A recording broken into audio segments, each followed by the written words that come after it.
So we can get started just a little bit early since we've run out of books. So a couple things. First, thank you all for coming. These talks are sometimes done on short notice, so I appreciate you all keeping up on your email. Thanks to Mike for doing the presentation. Thank you to Heike and the QA managers for supplying the books. Google put in an order for 150 of the books in order to get everybody thinking about web software and insecurity. For the talk today, Mike has agreed to have the talk videotaped, and we're going to put it up on Google Video externally.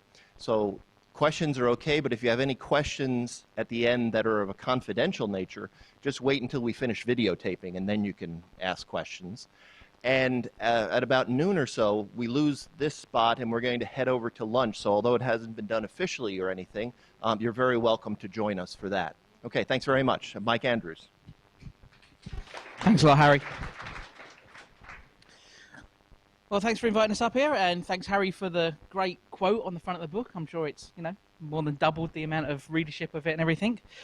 So let me just introduce myself very quickly. I'm Mike Andrews. I'm a senior consultant at Foundstone, which is a professional services company. Mostly what we do is we do security testing and them kind of things. I lead up the web testing, so I lead up the application web services valuations and that. And also I teach ultimate web hacking classes. So that's sort of my background. And before that, I was professor at a university, and before that, as you can tell by the accent, I was from the UK. So please don't hold that against me too much. As you guys are obviously aware by setting history here, we're living in a web utopia now. Pretty much everything's now becoming on the web. And if you look back in just its early history, November 1992, there were 23 web servers out there in the world.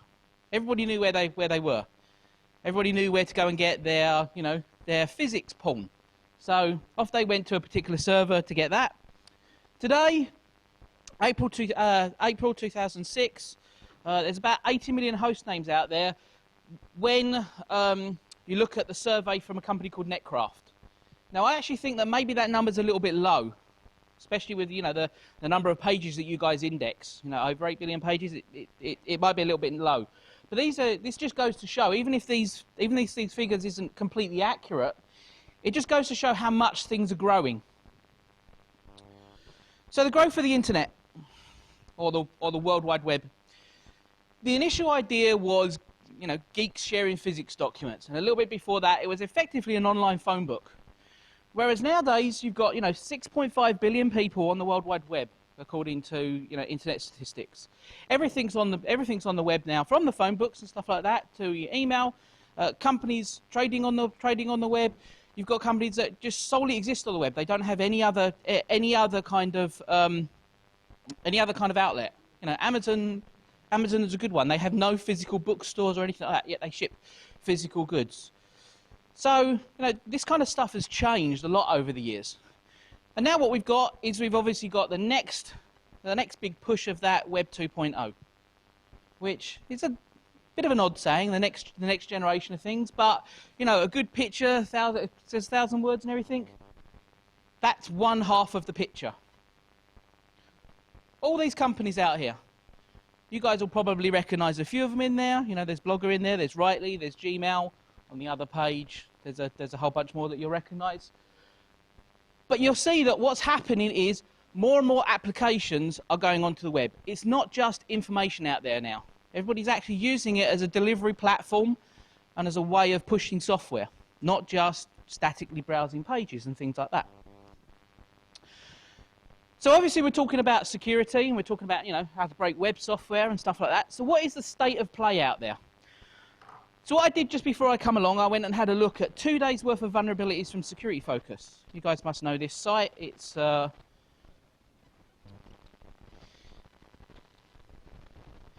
pretty well-known website that basically lists the vulnerabilities as they occur, and a place where you can track them and see what's going on. And just by scrolling down, you can see that there's a fair few web vulnerabilities and things like that. Another good place to go to see the kind of what's happening out there on the web in terms of security is the Web AppSec community and the vulnerabilities. Yeah, sorry guys, I can't scroll up any more than that, but you can see the kind of things that are going on all the time. So what is generally the state of play out there? So the state of play looks something like this. 45% of the vulnerabilities that I looked at over Monday and Tuesday were to do with the web in some way. In fact, the Monday and Tuesday statistics were a little bit skewed slightly because there was a fair few vulnerabilities that were released for Internet Explorer, which made the app portion, the app percentage go up. And also there are a good few vulnerabilities released for the Linux kernel, which pushes the OS up a little bit more. Now that's pretty uncommon in terms of the statistics. Whereas if you look at things like lib, which what I'm saying there is libraries, so things like network libraries and stuff like that, there's a lot less vulnerabilities being released and being notified on these day on day. Whereas if you go back just 10 years ago, the number of vulnerabilities that would have been on network stacks and stuff like that would be a huge proportion. Back a bit further, 5 years ago, it would be the OS vulnerabilities would be a lot bigger. Then it was application vulnerabilities were a lot bigger. And now you'll see that web vulnerabilities are taking up more and more of a slice of the pie. So what are these vulnerabilities that are out there? Well, they look something like this. This isn't unusual. Although the stats are a little bit skewed to do with the platform, the actual vulnerabilities seem to be pretty standard with this. Cross-site scripting being the biggest cause of vulnerabilities out there, the biggest cause of reporting them. SQL injection used to be the one that was the biggest, although people are getting more and more in tune with what SQL injection means and why it's a bad thing and how they protect against this. So that slice of the pie is going down slowly. It's being replaced by cross-site scripting. Cross-site scripting will start to be addressed, and it's one of the big things that I'll talk about here. So that will get smaller. What do I think the next things that are going to start becoming more of an issue? Things like authentication. Authentication takes a very tiny slice of the pie, mostly because the attackers or hackers or whatever you want to call them go for the most easy thing that they can do. And cross-site scripting is shooting fish in a barrel with a lot of applications. Authentication flaws and stuff like that might take a little bit more effort. So what they're going to do is they're going to look at them later. So over time, some of these portions will start going down a little bit more.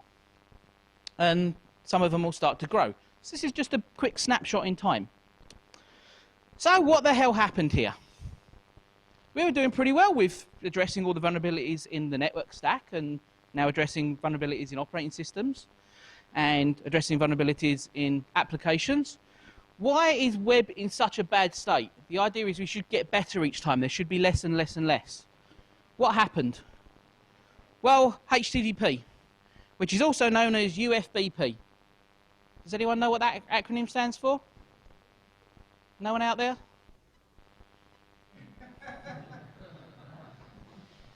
Yeah, pretty much. The amount of stuff that's being transported over HTTP just because it bypasses proxies and bypasses firewalls and gets inside the net, gets inside the security, is just... So that's, in the security industry, sometimes we like to call HTTP the Universal Firewall Bypass Protocol.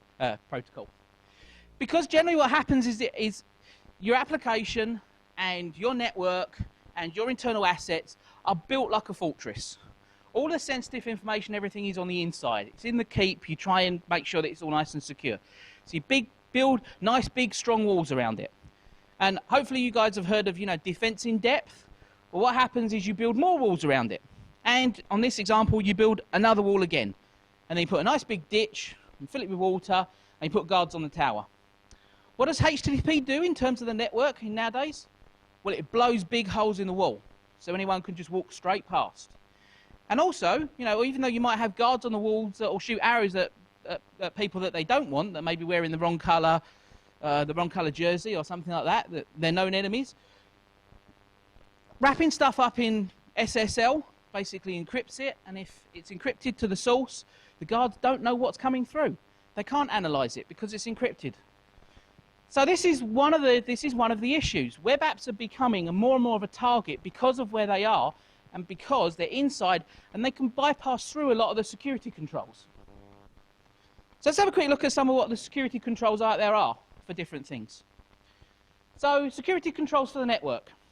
We've got firewalls, as we said before. We've got intrusion detection devices, the guards standing on the towers, looking and saying, okay, is that a friend or a foe? Do we let them in or not? We've got vulnerability scanners that look for known issues, known configuration problems, patches, patch levels, and things like that. And we've got certain procedures to help harden network devices and network servers and things like that. We've also got VPNs to segregate traffic from different places and all that kind of stuff. In software, we've got access control lists, not only on files now, files of who can read things, but also on the actual code. We've got sandboxes that code run in, so that even if the code is not well behaved, it can't escape that sandbox and it can't do anything really bad. Also, we've got things of saying, okay, what kind of permissions is that code allowed to do? We're starting to get, reasonable ways of buffer overflow protection. Everybody knows about buffer overflows now. The amount of them that are out there are starting to go down. It's only probably taken us 30 years. Buffer overflows was known as a major problem, and there was a paper written about it in 1970. And so now we're starting to address it. So we've got some lead time on these things. We've got least privilege, so we know, not to run a web server as root, and not to run, critical services as local system and things like that. And we've also got libraries and frameworks that are out there that have some level of quality that we know of. We know that they've been reviewed to a particular level. We know that they're less vulnerable to things. So we use them more because reuse is good in software engineering, but also it gives us some control over security because the quality of the code is known. This is what we've got on networks and traditional software. What have we got on web software? Anyone? Yeah,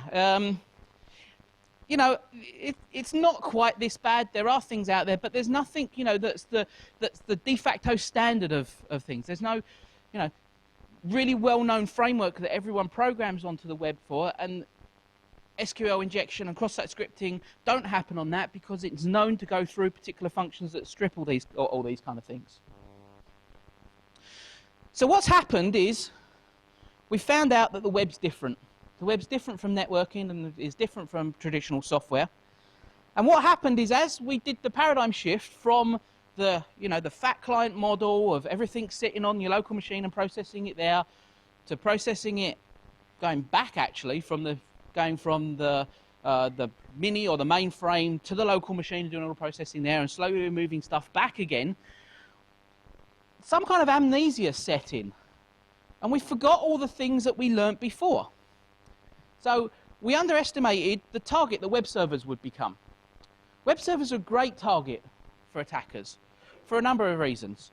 First of all is they're in this really odd position in the network topology.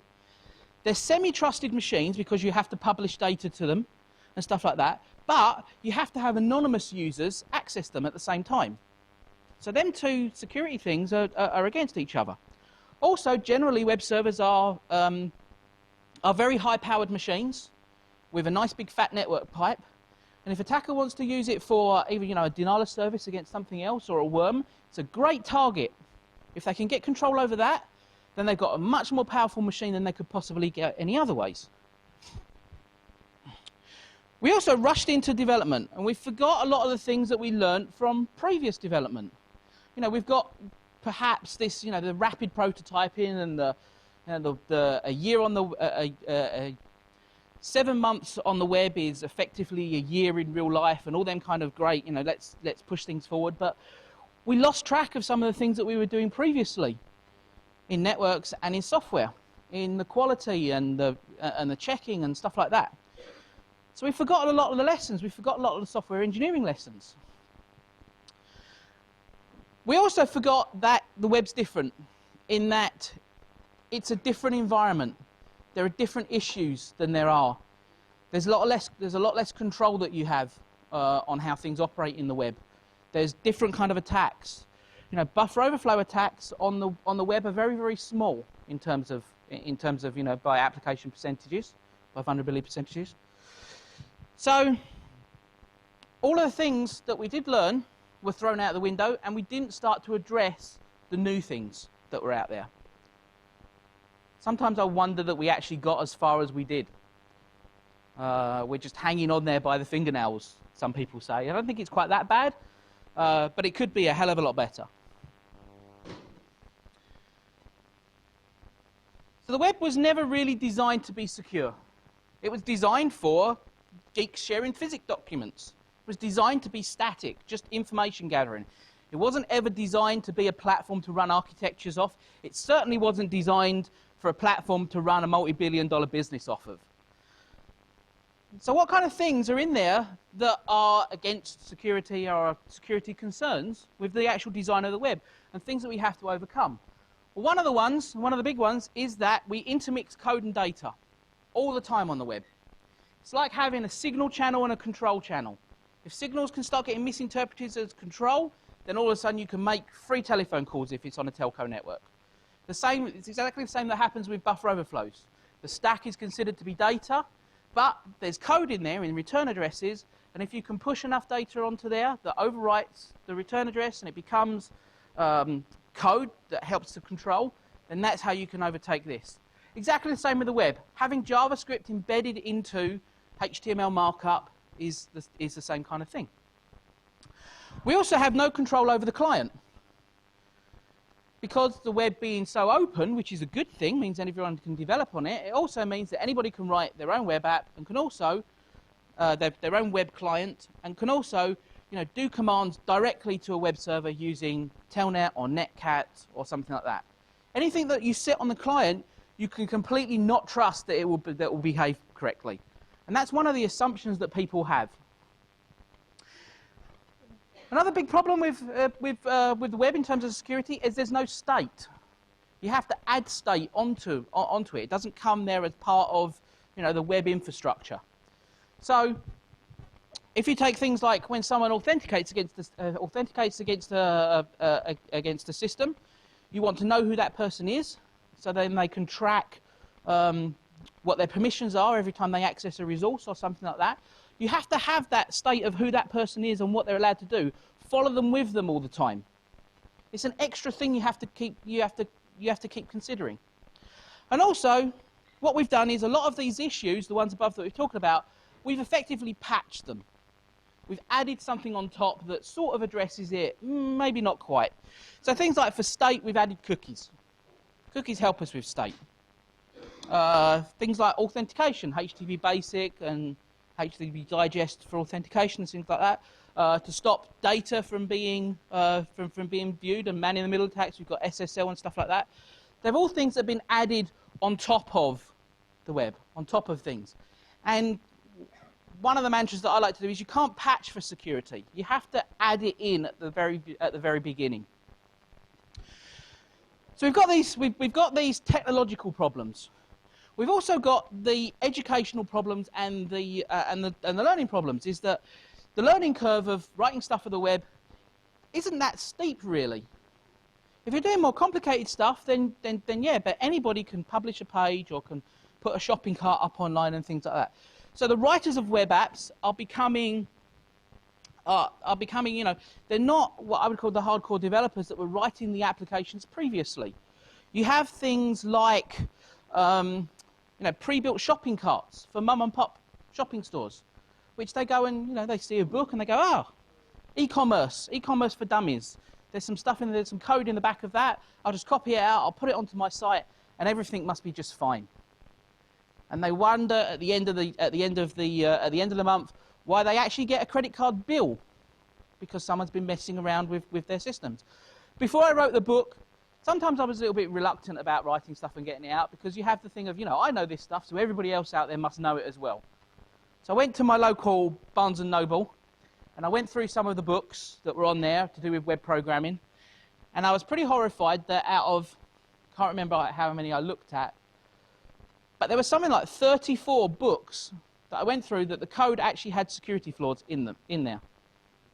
So as I went through and thought, oh, someone's learning how to do something, then this code is teaching them how to do it, and it's teaching them how to do it wrong. And they have no idea. So you've got the writers, you've also got the attackers. And the attackers, the skill for attackers on web apps aren't nearly the same as the skills to attack, normal web apps, normal apps. If you've got things like a buffer overflow, actually crafting an exploit for a buffer overflow is pretty difficult. There's some serious hoops that you have to go through. To actually find a buffer overflow on some applications, you have to do, reverse engineering and really understand the underlying, the instructions that the processor executes and how things go from there. As we'll see on some of these, it's not difficult. Some of the attacks on web apps are not difficult at all. So what happens when you get hacked? Well, sometimes you don't know about it until it's too late. How many of you guys have heard of Card Systems? They were a credit card processing company. They were like, so say for instance, wasn't one of their clients, but say for instance, McDonald's uses credit cards, it goes to this place, it verifies the transactions, passes them on. They had their database stolen of all of their credit card numbers and people's data from that through an SQL injection vulnerability was the talk. Harvard Business School. Anyone heard of them being attacked? Harvard Business School has an online, like an application thing, where you put your application in, so that where you put, what your SAT scores and your essay and things like that, and it goes off and it gets reviewed and it comes back and it says, welcome, you've been accepted to Harvard Business School, or no, sorry, go to one of the other schools. What they found, one of the guys that was going through that found that he went to the application and he saw ID equals 1234. And he thought, so what do I change? What happens if I change that to 1235? All of a sudden, he was viewing someone else's application. The unfortunate part of that was, I believe, that application hadn't finished yet, hadn't finished going through all its processes, so it hadn't got an approval or a rejection, and so therefore, all of the comments were on that as well. And I hope that it wasn't saying, this applicant's a moron and shouldn't be. And so, one of my favourite ones is the Paris Hilton hack. Have you heard about that? There's a lot of how this happened or not. But anyway, Paris Hilton got her cell phone hacked, and a lot of pictures were released out onto the web, including some of her friends' phone numbers, who also had to go and change their phone numbers because they were getting harassed and something like that. How did it happen? Well, what happened was, one of the stories is that you've got, what happens if you forget your login? What happens if you forget your password? Well, you need some system to say, it is me, let me get back in and let me change your password. And so what a lot of them do is they say, what's the secret question? And a secret question was, anyone? What's your pet's name? And so with the marvels of you guys, so I blame you guys for having her system hacked. How did Paris Hilton get hacked? Well, she answered, what's her dog's name? And there we go. That was it. They were in. So it's all your fault. So that's what happens sometimes. Sometimes, though, it's just good old-fashioned graffiti. And I see that you guys are great fans of graffiti, so I think you might appreciate these. Recording Artists Industry of America. Looks exactly like their normal homepage. Apart from, piracy can be beneficial to the music industry. Adult entertainment, now I wonder where that links off to. Inside the RIA with Eric Cartman, and I doubt that he's a very good spokesman for the RIA. And my absolute favourite, where can I find information on giant monkeys?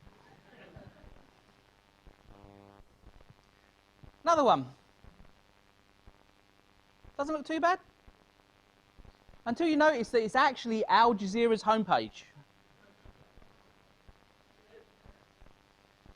You'll see that these are starting getting less and less subtle. A lot less subtle. So let's have a look at, what is a security bug? Let's start off from the very, very beginning.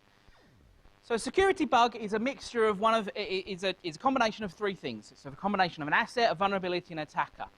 If you guys back in high school when you were saying about, what is fire made out of? Fire is oxygen, heat, and a fuel source. If you want the fire to go out, you remove any side of the triangle when the fire goes out. Yeah?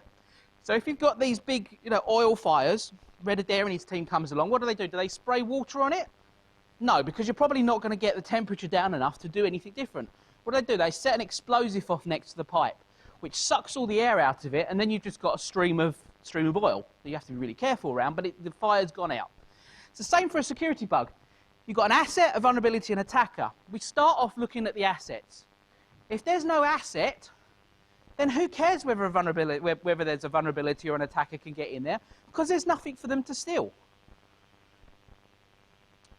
Attackers, you can say that, attackers may not be, you can't get rid of them completely. But some companies like to say for a risk assessment point of view, that once we're inside of our firewall, there's no attackers. We'll forget for the moment that some stats say that 70% of attacks against the system come from the people inside the firewall. So, the lunatics are already in the asylum. Don't worry about the people on the outside, because they're still doing enough damage. But some people say that, based upon a risk assessment point of view, we'll trust all the people inside. And if your application is only accessible to inside, that side of the triangle's gone. We don't have to worry about it anymore. That's two sides we've managed to knock out. The third side, the vulnerabilities, is the difficult one. To make sure your software has no vulnerabilities whatsoever is a particularly difficult thing to do. So let's have a look at where security bugs hide. Now, a couple of you guys were saying, like the previous book that I did, and it'd be nice to take James's credit, but no, I didn't write the other book that went along with this series. It's either James or Hugh Thompson wrote it. But software is part of two things. It's part of how it's designed and how it's implemented. Be nice to think that these two circles overlap completely, in that how you design things and how your programmers write them are completely the same. And unfortunately, that's not the case. Functional bugs usually lie in this part of the diagram. What they are is they're things that you've designed, but the programmers haven't implemented them correctly. So they're things like, doing 2 + 2 = 5. The design was it was supposed to add things up correctly, but it didn't. Security bugs, on the other hand, are in this part of the diagram. What they are was the system was designed to do a particular thing. The programmers coded it to do that particular thing, but it does something extra as well. So let's say, for instance, we've got a media player. Media player is supposed to play encrypted content. What it might also do, though, is to help it with buffering and for performance, it might download the stuff and unencrypt it and store it in a temporary file and then play from the temporary file. According to the functionality, it works just fine. But there's this extra little side effect, that there's this temporary file which has all the unencrypted data in it. So this is where these kind of security bugs lie. So how do you look for them? Whereabouts do you look? Well, whereas with functional bugs can lie anywhere in the software. With security bugs, we've got some kind of head start in that, because of the triangle, they're only going to exist in certain places. So what Foundstone have done is they've created this security frame, consisting of configuration, authentication, authorization, user and session management, data validation, data protection, error exception handling, auditing, and logging. These are the kind of places where we found security bugs generally lie. Now, depending upon the type of software, you can generate a checklist to go through. And you can say, okay, so for instance, authentication, check that you can't do direct accesses. So, if I know the address of a page, what happens if I request that before I've authenticated? Yeah, so there's a series of checks that you can do with that. So it gives us a set of common bugs to look for by going through these kind of checklists. The thing is it's naive to believe that any kind of checklist is going to be comprehensive enough and cover all of the kind of things that your applications do. So you've got things that are application specific, that your application does that none others do out there. The way that it works is different and it doesn't fall into all of these standard canned tests. What happens if new attacks come out there that you haven't got a check for? Do you just say, well, I'm not worrying about any kind of vulnerabilities that were released 3 months ago. They don't exist as far as I'm concerned. You can't do that because your system's still vulnerable. So thinking about new tests and new things to do is actually pretty hard. It's like if you're an artist. I've got not one artistic bone in my body, but I'm told that artists, when they get this nice big blank canvas, can sit there and stare at it for ages. Of like, first of all, what am I going to draw on this? And second of all is once they've got a view, where do they start? Do they start in the upper left corner and work in? Or do they start in the middle and work out? Sometimes it's hard because you've got this nice blank canvas. Where do you start? There's such a big problem. Where do you start looking? Also, you've got the phrase, if all you have is a hammer. Have you heard that phrase before? If all you've got a hammer, what's the other part of that? All you see is nails. If you have a particular tool, then all you're going to see is bugs that that tool can address.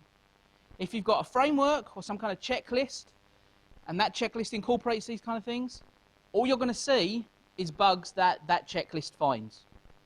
So you've got to widen things up a little bit more. So frameworks, like that framework that I showed you earlier, and mental models of how to look at software help. So have any of you guys heard of Stride before? Couple of people are more laughing at the Ministry of Silly Walks picture, aren't they? Yeah, well, I'm English. I've got to put a picture of some Monty Python sketch in there somewhere.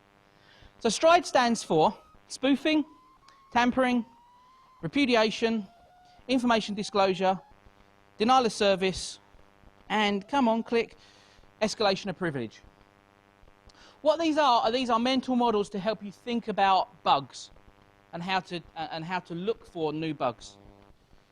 So what you do is you look at each of the functions of the application and you go through the security frame. So you go through your security frame of whatever your checklist is, and you look for the common bugs. Learn by your mistakes. Previous mistakes that you've had, if your application has been really vulnerable to cross-site scripting or SQL injection, look for them kind of bugs because you know that they're there. There's a professor at MIT called John Gutag who has a really nice quote on this, is bugs are a lot like cockroaches in your kitchen. If you have one, you probably have more, and it's not something that you should be happy about. So go through and look at the common ones that you find. But also go through Stride and think of potential attacks. So you go through and think, what can an attacker do if they could spoof a user? Yeah, what could they do if they could do that? Not necessarily how they could, because that comes with later with your test cases and your exploit. But what would happen if they could? Would they be able to access your application? Would they be able to do anything nasty? So let's go through a little example. We've got a particular bit of functionality with sign up for a new account, for instance. We need to do authentication. So obviously there's our standard authentication checks in there. And then we go through the framework one at a time. Thankfully, you guys have got a great application which exhibits a lot of these things. The Gmail sign up. So we look at the spoofing first. When you sign up, could you spoof yourself as another user?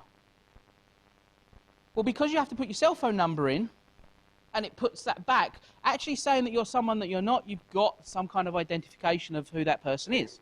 Tampering with data, well, there's not much there, but you might want to try some SQL injection or stuff like that. Repudiation, what if someone signs up for an account and then says, it wasn't me?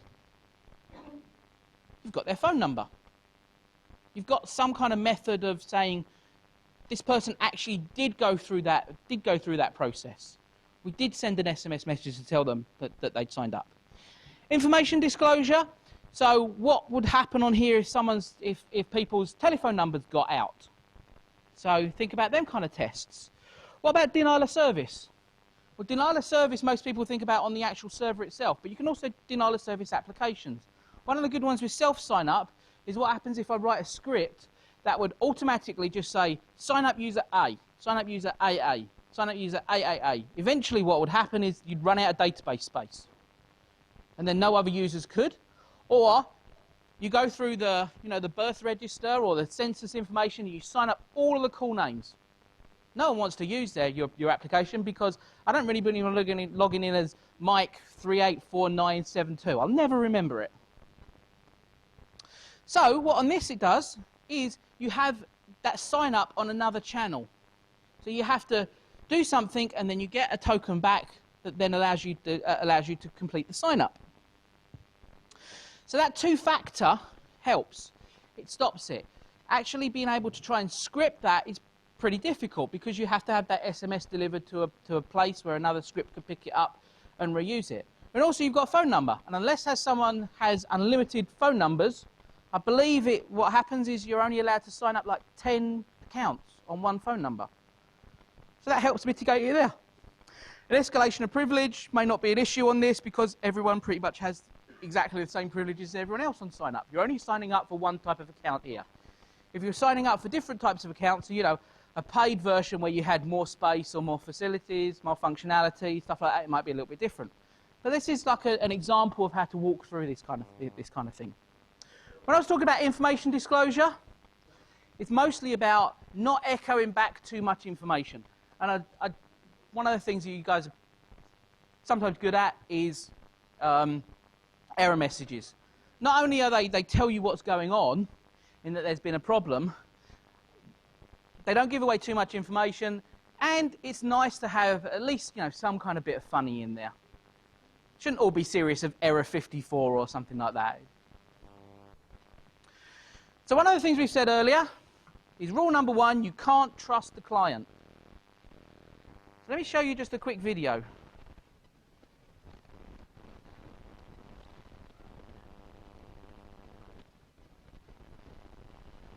Of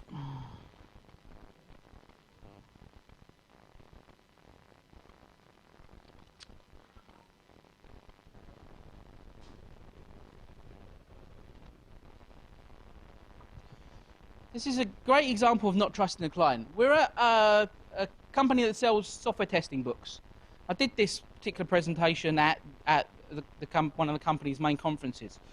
So what I'm going to do is at the moment I'm storing that page locally, and then I'm going to go in and edit it. And you see there's a drop down saying how many of these I want to buy. So rather than buying 3, I'm going to say I'm going to buy -3. Now there's a restriction in there, and the restriction's from the user interface.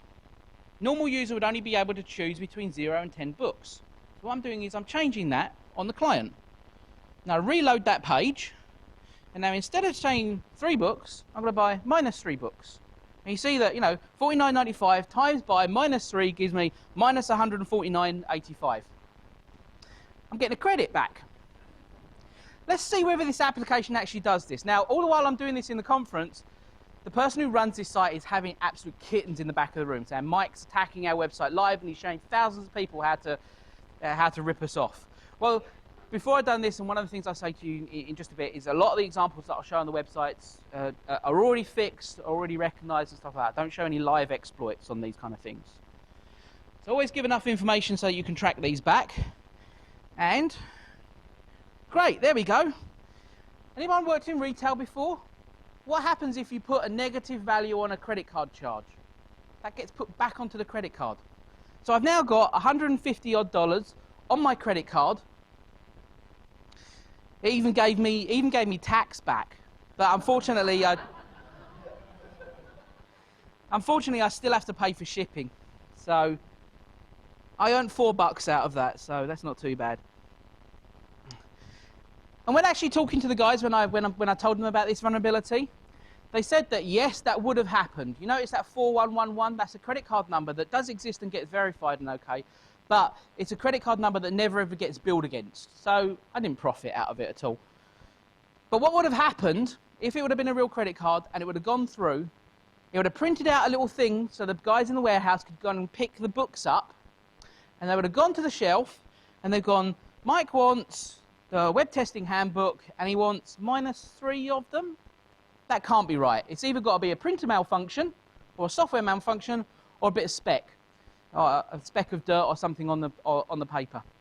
So he would have probably have picked the books up and shipped them to me anyway. So not only did I make $150, but I got the book shipped to me as well.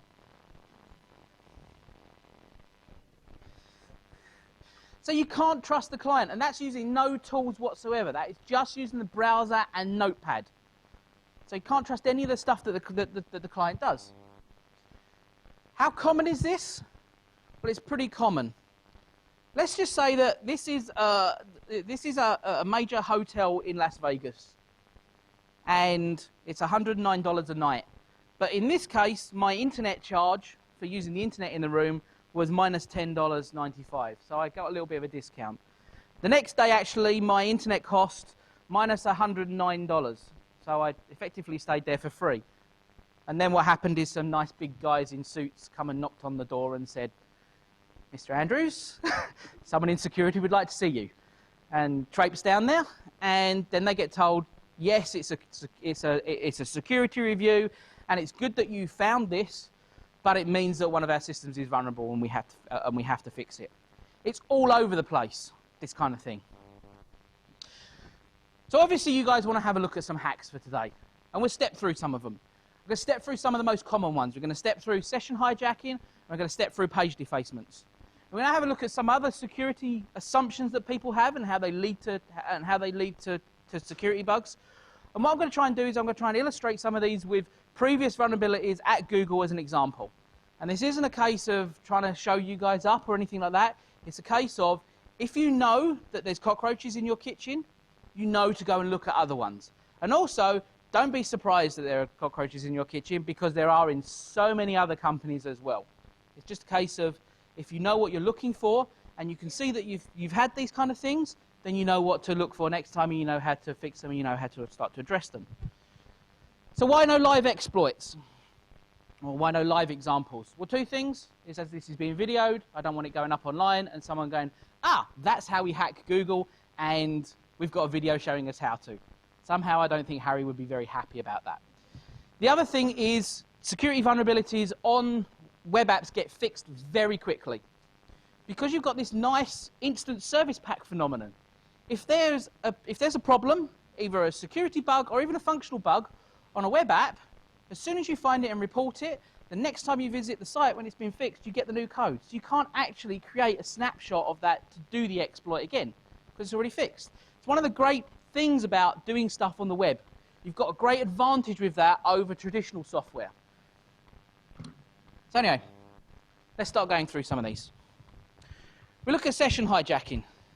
Session hijacking comes about because of one of these security problems that we've talked about before, because there's no state on the web, so you have to add state onto that.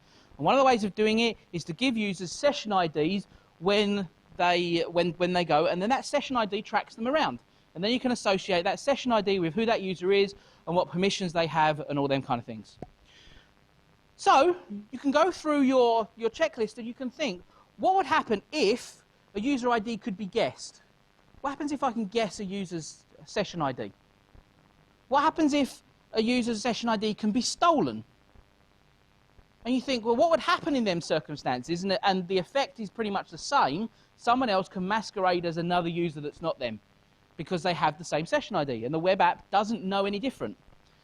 But there are different ways of attacking the problem. There are different types of vulnerabilities, and there are different ways of looking at them and how to fix them. So guessing session IDs is a case of entropy. It's a case of what the size is of the session ID and how random it is. Good session IDs always have a high entropy. They're long numbers that change very frequently and are very, very difficult to guess. So let's just quickly show you an example here. I'll have to put the mic down, so just give me a second.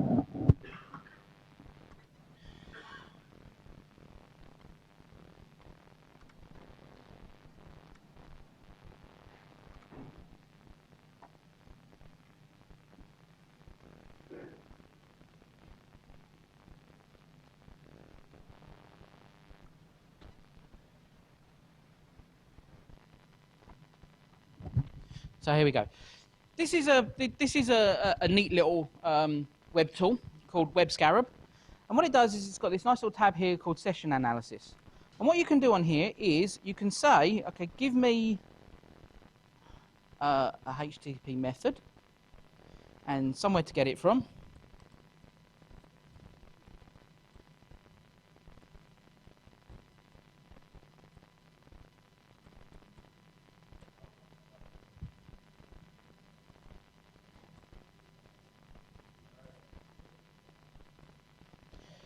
And the HTTP version.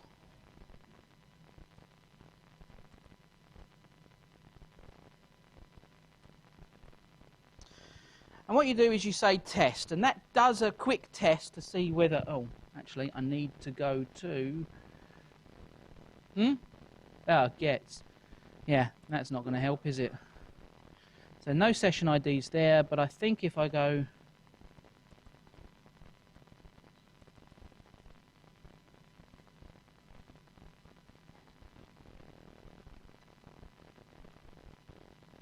No. Let's go straight to the Google one.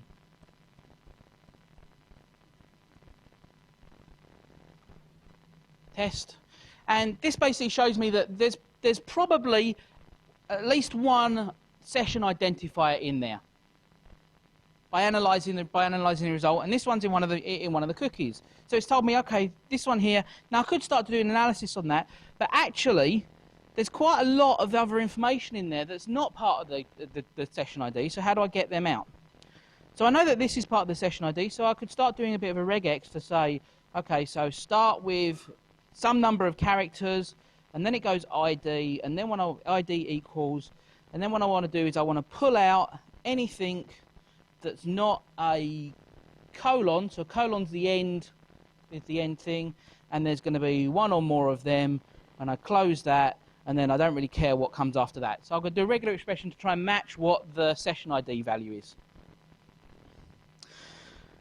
How many of these do I want? Well, I want 500 of them, and I hit fetch. And it looks like it's not doing anything. But in the background, and it's probably not doing anything. Why is that?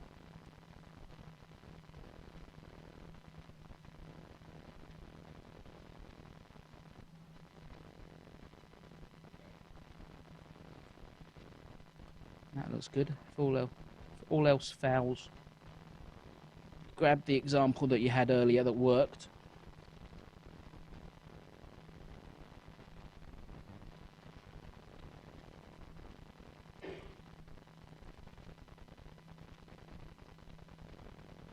Yeah, ID was probably in capitals, so it didn't get it. So there we go. So what it's doing now is it's doing 500 requests and pulling that ID out. And it's doing a difference based upon ones it had before. And I don't know about you, but I look at them numbers, they look pretty random to me, but it's a lot easier if you look at the visualization of what's going on. And each dot is one of the values. And you can see that that's pretty random. If it's not random, you can start to see certain things. If you saw a line going up, which was what I was going to show on the flower shop one, what I'll do is after the talk I'll show you what they look like.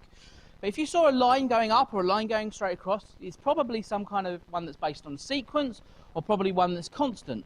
So the fact they're all over the place makes it look like it's pretty random.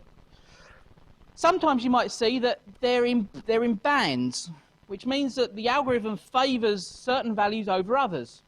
Sometimes there might be big gaping holes in here. So, you know, it might be like there's a big hole in this area here.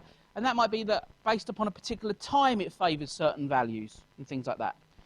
So looking at cookie values over time, looking at any kind of session ID over time,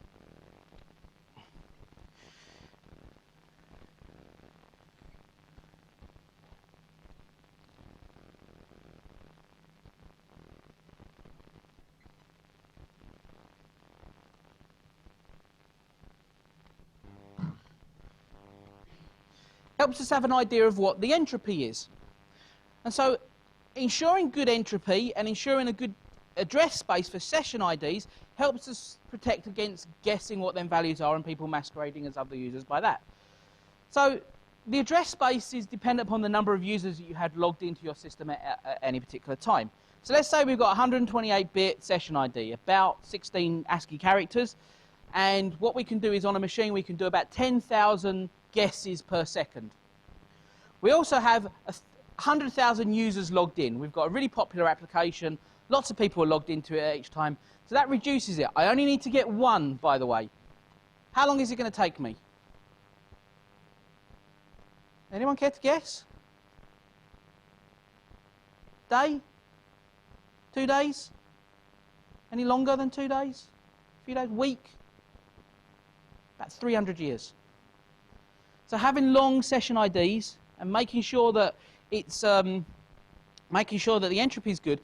If it's a case of it's not, if the entropy is not good and it's sequential, it's going to take me seconds to guess what the next one is. So actually, guessing session IDs, if you just take care of these few little things, it's much easier to either steal a session identifier or to fix one. And sometimes it's easier to fix one. So let's have a walkthrough of how to fix one. Let's say we're at a cyber cafe.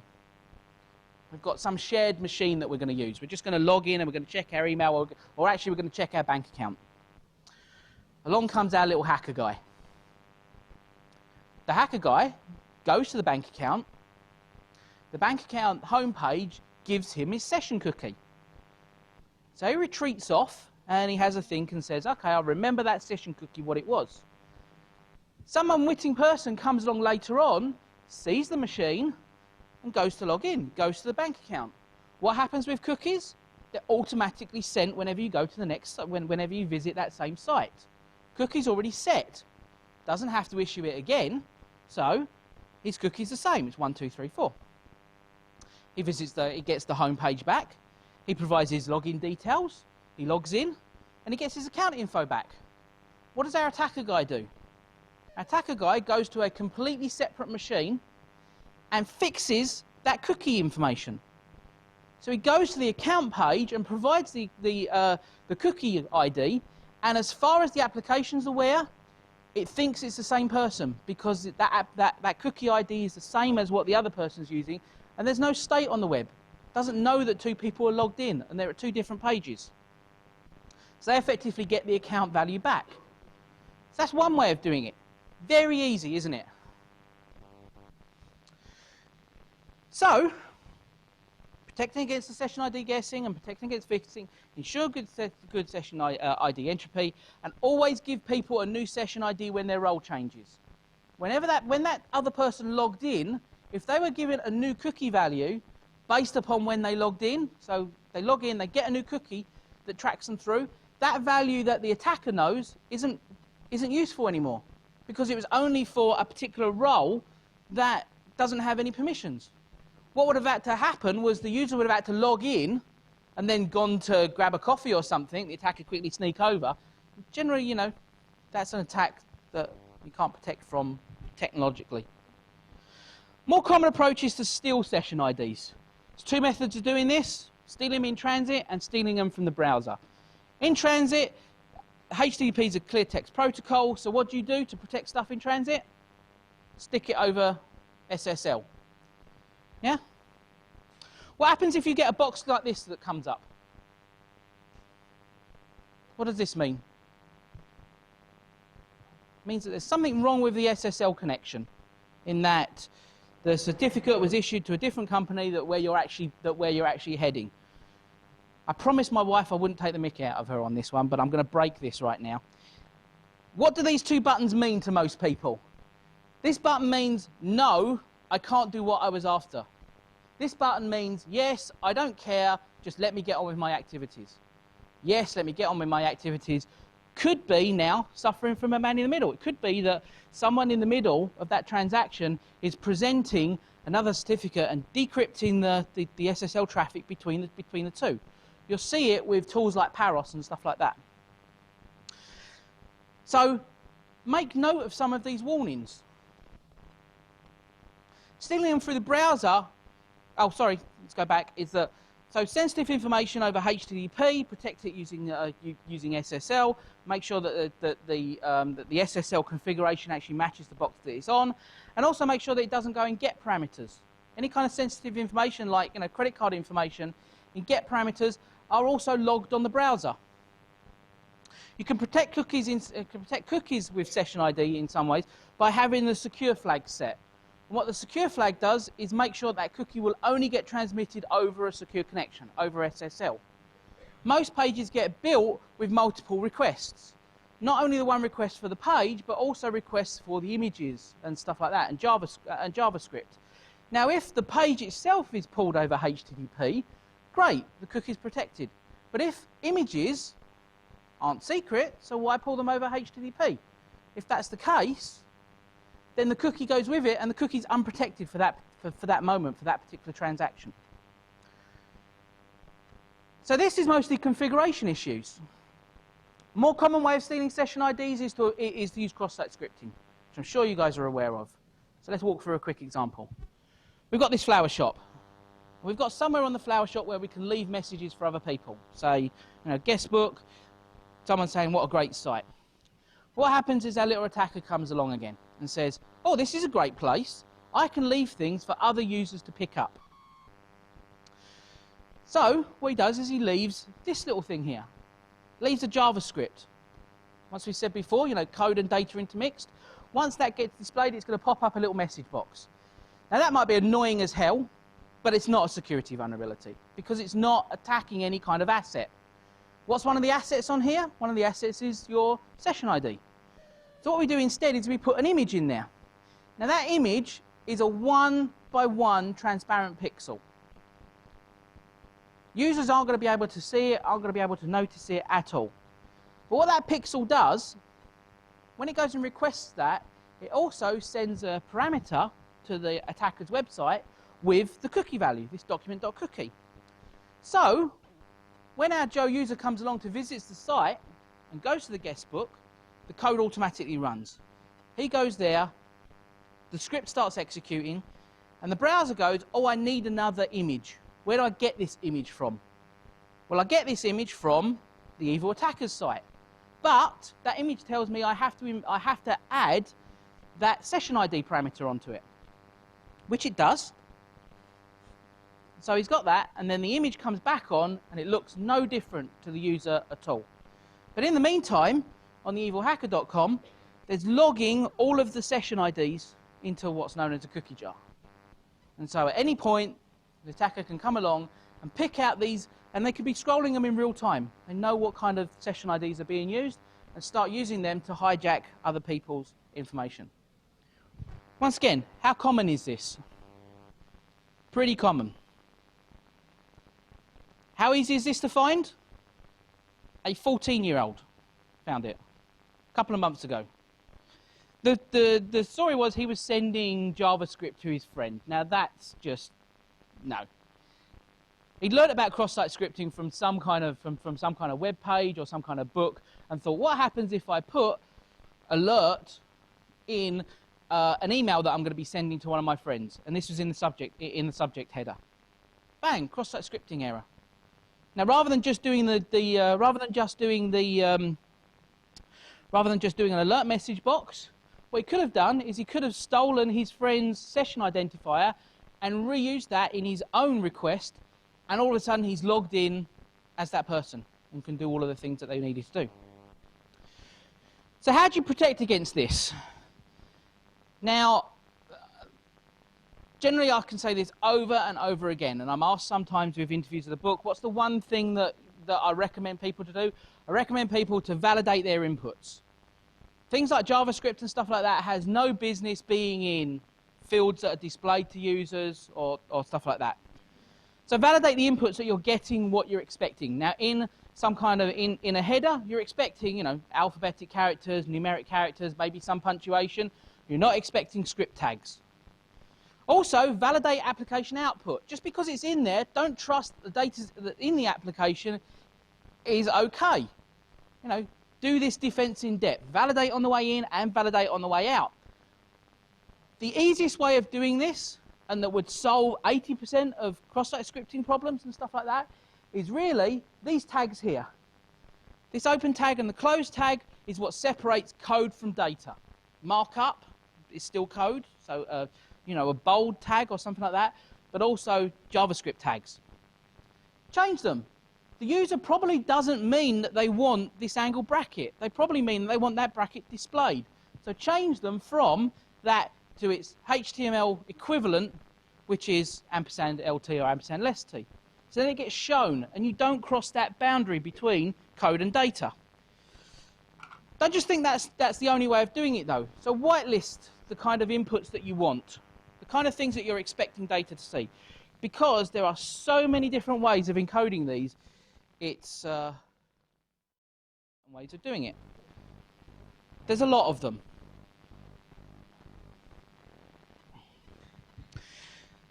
So be aware of these things. Also be aware of the protection of the actual session cookies themselves. Sharing session cookies between applications extends the attack surface, because there might not be a vulnerability in one application, but if there's a vulnerability in the other application which shares the same identifiers over a single sign-on, the other app becomes vulnerable at the same time, and you might not have any control over that at all. So you can restrict the session IDs in cookies and stuff like that by using the domain and path attributes. Say that this cookie for a session is only valid for this particular part of this application. It shouldn't be used and shouldn't be even considered to be part of an ID for another application. And that limits your attack surface. HTTP only in Internet Explorer provides some kind of a limited amount of benefit. What this tag is it's a non-standard tag.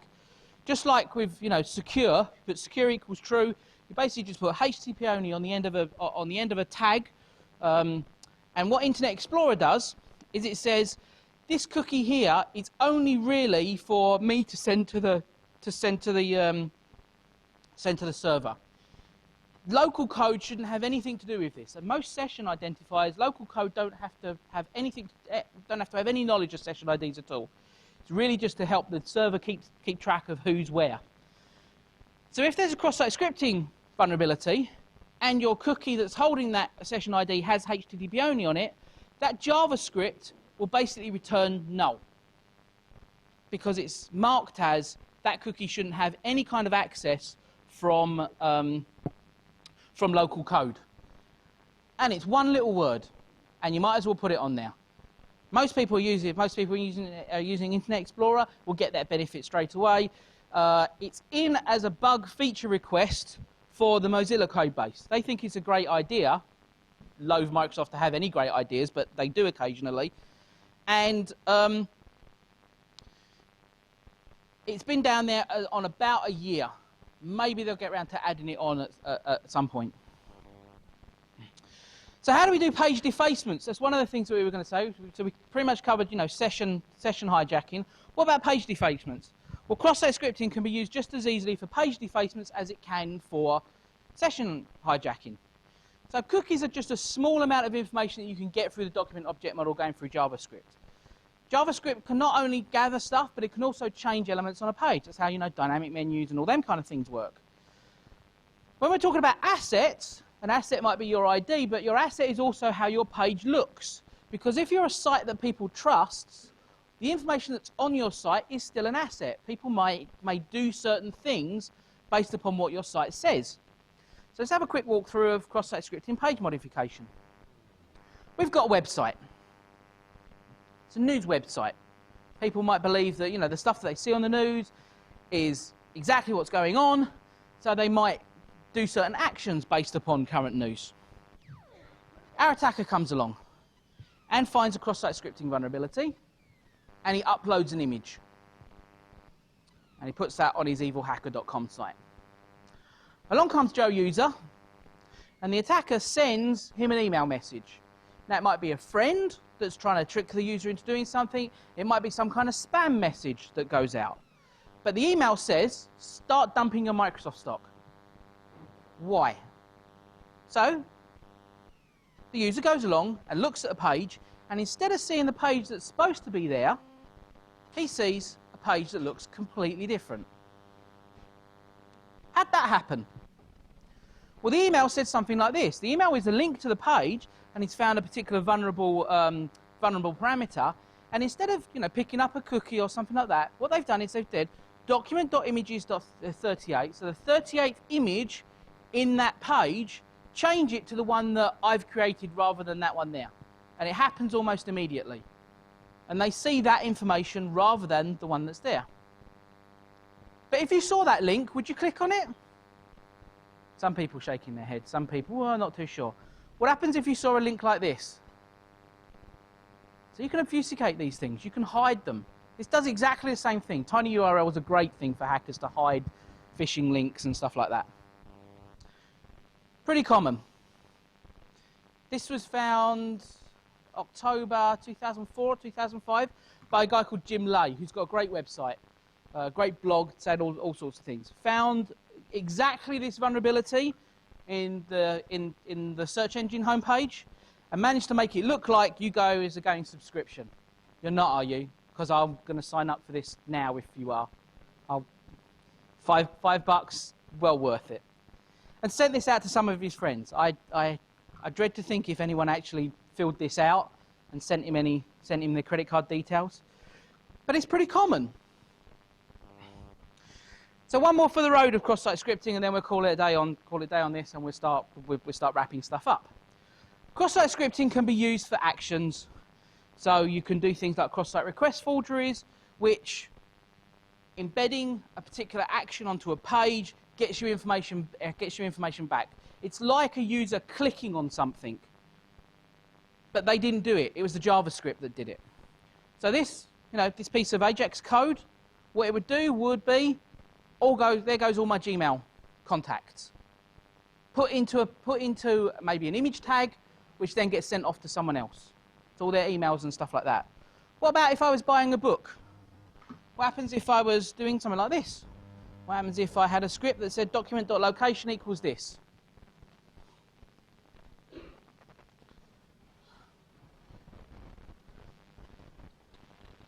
Oh yeah, that looks like a good book to buy. If I managed to put this into a review, whenever someone went to review, bang, all of a sudden they're at this page, and they wondered how they got there. What if, hold on a sec.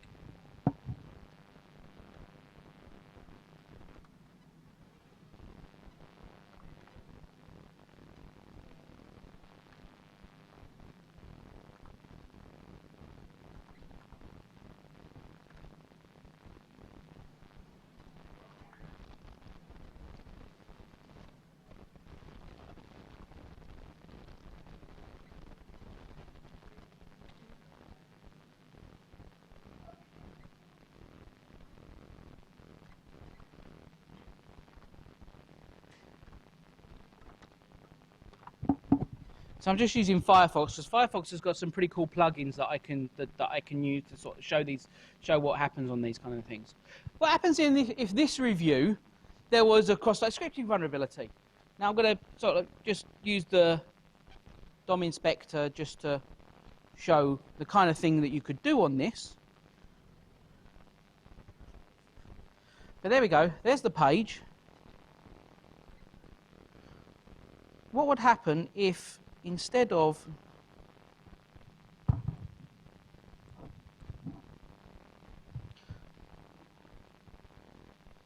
just the document.location equals, if I did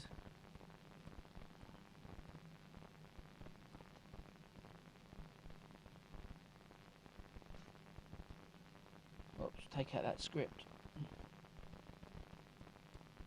what would happen?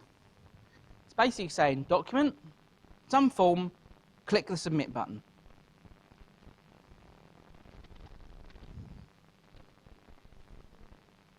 Oh look, book's in my shopping cart. Without the user having any control over what happened at all. Now I could probably change the quantity as well. Maybe some way of authors maybe boosting their sales or anything, and I wouldn't possibly dream of doing something like that. But you can see that cross-site scripting has so many different places that it could affect users. And it's hardly getting any recognition out there. SQL injection, most people are starting to understand what that is and why that's a bad thing. So now everyone's looking at cross-site scripting. And there's even more vulnerabilities out there of cross-site scripting than there is SQL injection. So start having a look at them kind of things.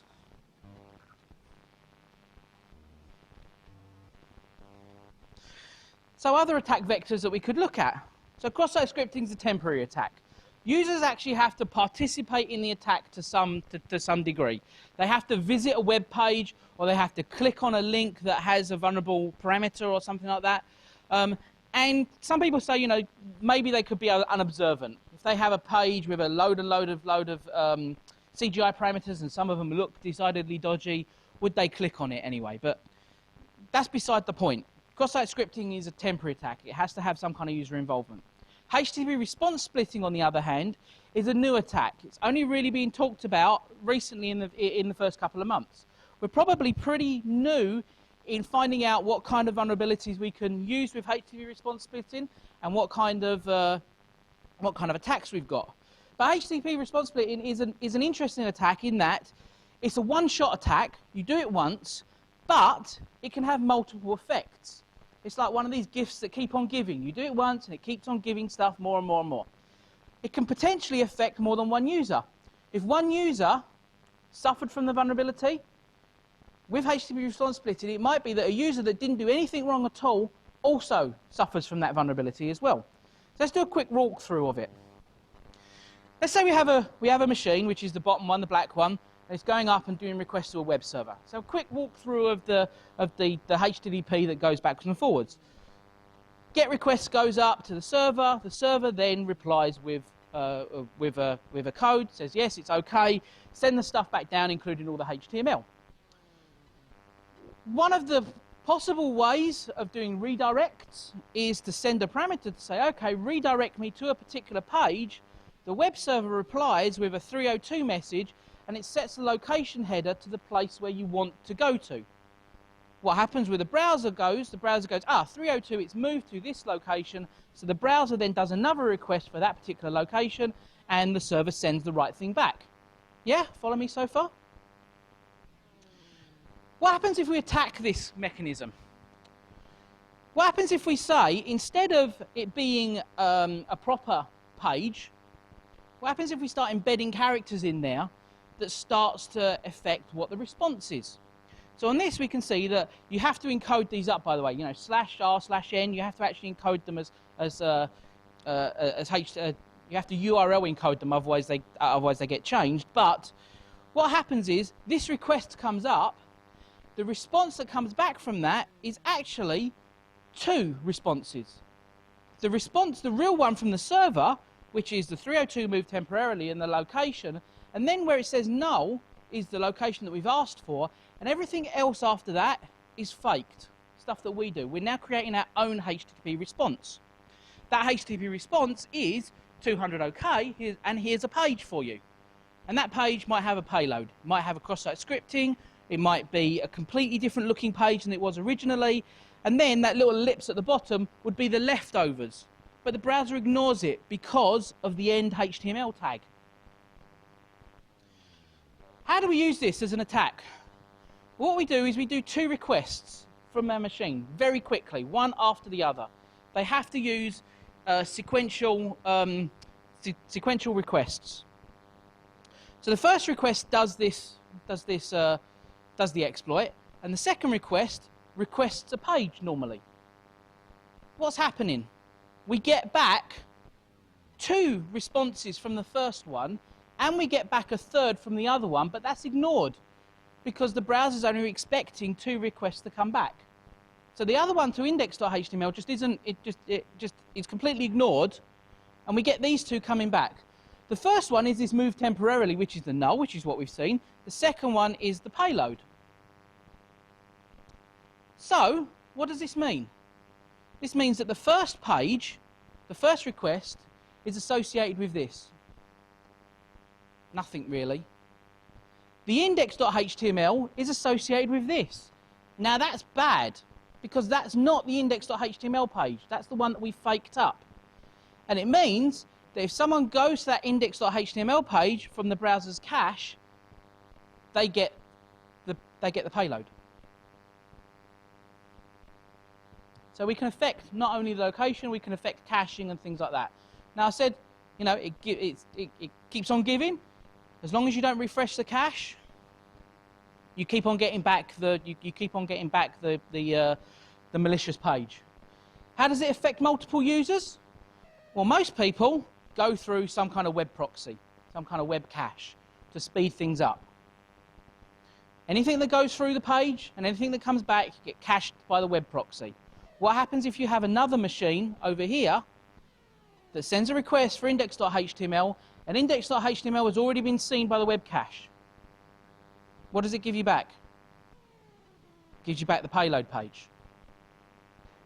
So this is quite new. This is only really being discovered and starting to talk about in the last couple of months. So we'll see how this works. If you really do want to have a good understanding of how this works, and including, you know, all the mechanisms and stuff, this is a great paper. This is a great white paper to go and have a look at, and it gives you a lot of in-depth of how it works. How common? Starting to get common.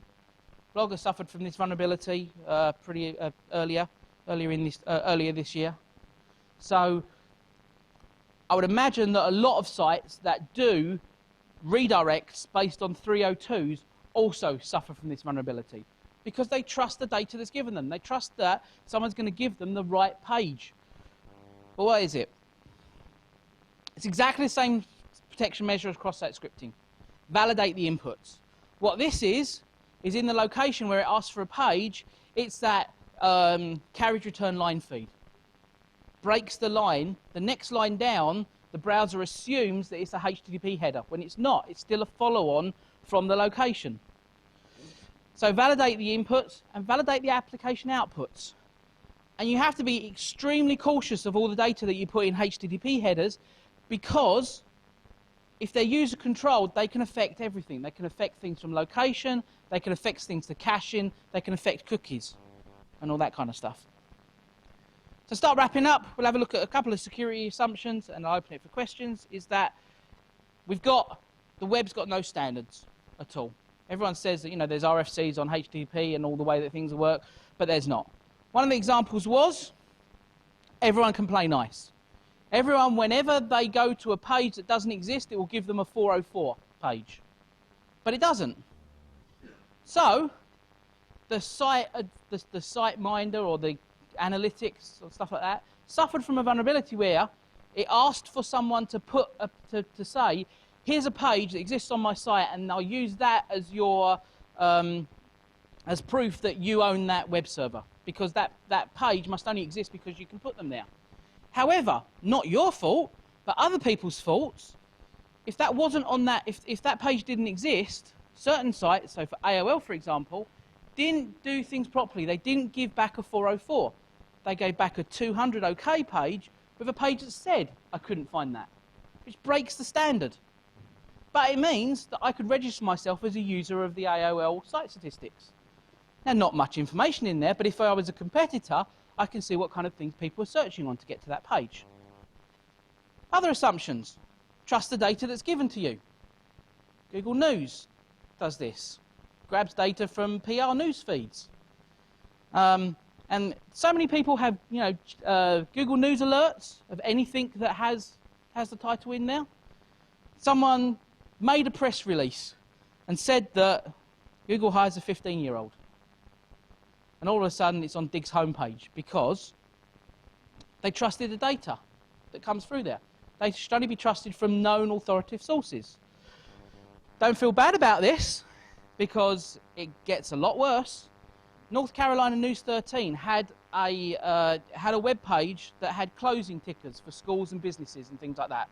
What happened was they put up a page that said, our school's closed today because of boiler malfunction and it'll be closed, or such and such a business won't open until 10:15 or 10:30 because of weather or something like that. So the idea was there was a particular flow. You used to submit information, used to get human approval for that information, used to allow the companies to do any kind of changes to update the time or something like that, and then it was published out to the TV. Our little hackers come along and just go straight to the allow changes, which what does that do? Propagates it straight out to the TV. Now, a bunch of students from North Carolina University managed to figure this out, and this link here is the chat page of them absolutely laughing away as they put things up on the screen. Anyone want to have a look at what they put up? Yeah, some people do.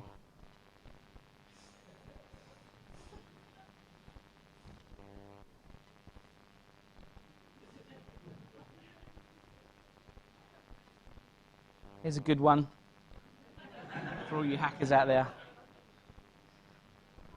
And of course, one of my favourites.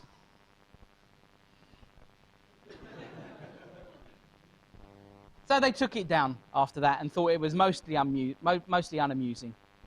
So we can filter out for bad input. I'm going to skip through these, and we're going to look at why all the problems. So why all the problems? Web servers are a great target. Web servers are a great target for all the things we've talked about before, and also, as you've seen, these attacks are not rocket science. They're dead easy to do. Most of the entry for skilled people are low, and the rush to innovate is out there. Get these applications out before someone else comes out. It's like the gold rush. I'm going to stake my claim to this part of the river, because if I'm not there, someone else will, and it doesn't matter whether the code's bad or not. The thing is some of these security vulnerabilities can kill a company. We've had loads and loads of companies that, because of particular security and because of security breaches and stuff like that, have suffered from not only PR problems, but also financial problems. Companies have been shut down for this. An example with Guess Jeans got fined a few years ago for having SQL injection on there, and someone found it, and the FTC fined them because they were releasing customers' information. Also, funny enough, is a drop in share price. One of the professors from Maryland University tracked share price against when vulnerabilities were released in a company, and he found that on certain vulnerabilities the share price dropped by 5%, which can affect quite a lot. Main reason why they're there is education, and nice picture of one of my colleagues, is people aren't told about security. They're taught about algorithms, they're taught about bubble sort, and they're taught about quick sort, and they're told about linked lists and doubly linked lists and all them kind of good things, and they're not told about validating for input and why it's a bad and why not validating for input is a bad idea. And unless you start to push it back to there, people are going to come out and they're going to still start creating the same problems. So if we want to go back and start fixing it somewhere, we start fixing it at education by telling people what they are. We start fixing it by companies being responsible and doing the right thing, training the developers up, making sure the code's clean, by doing them kind of things. So next wave of things coming out. How are we doing for time, by the way? Am I overrunning or is it okay? So next wave of things that are going to come along is buffer overflows and DOS. We look at web services, they're going to be done in things like recursive payloads and stuff like that. It's all going to come back again. SQL injection, web services is going to be XPath injection. It's going to start coming back again. Cross-site scripting, same vulnerability in web service, external entity attacks, including other pages from somewhere else. Parameter tampering is going to stay parameter tampering. There's going to be nothing different there. It's going to be a different arena. XML actually helps attackers with payloads because it's a standard format. They don't have to worry about doing it specifically for an application. It's a standard. So just because we start to solve all these things with cross-site scripting doesn't mean they're all going to go away. The next technology that's going to come along is going to have exactly the same thing. So even though I've shown you a couple of examples here and I've shown you the vulnerabilities and how to look for them, be aware of how these kind of attacks affect the next wave of software that you're going to develop.